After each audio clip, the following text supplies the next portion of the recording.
George Michael bemoans a generation who never look at what they're doing to their fellow man in his final interview, recorded just weeks before he died, which will be broadcast on Radio 2.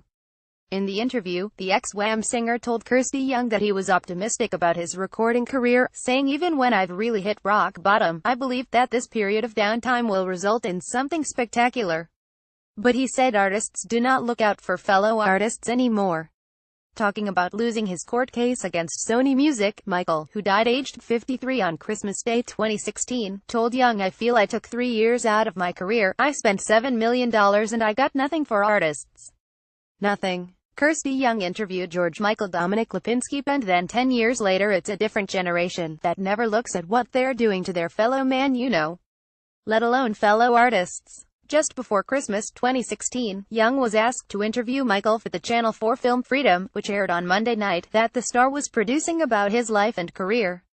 The interview was only meant to cover a few topics, with parts of their discussion to be used as part of the soundtrack for Freedom. But the interview lasted over 2 hours, and as they said goodbye, Michael said to Young, "You should turn this into a radio program."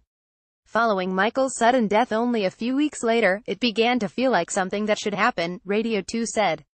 George Michael Nick Anselpa. In the interview, Michael discusses putting music before his personal life, saying, "I had a feeling that I couldn't have both. I felt that I couldn't come out and live a full gay life, and still have my devotion to what I did." And of meeting Anselmo Filippa, who later died of an AIDS-related illness, he said, "I was happier than I'd ever been in my entire life. Fame, money, everything else just kind of paled by comparison to finally at 27 years old, waking up in bed with someone who loves you."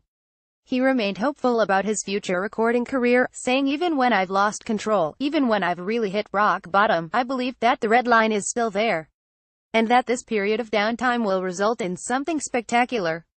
Louis Carney, head of Radio 2, said the Radio 2 listeners continue to love and remember George Michael and his music, and I'm glad that they will be able to hear his final, very special interview on the station. George Michael, The Red Line will be broadcast on Radio 2, split across two 60-minute programs on November 1st and November 8th at 10 p.m.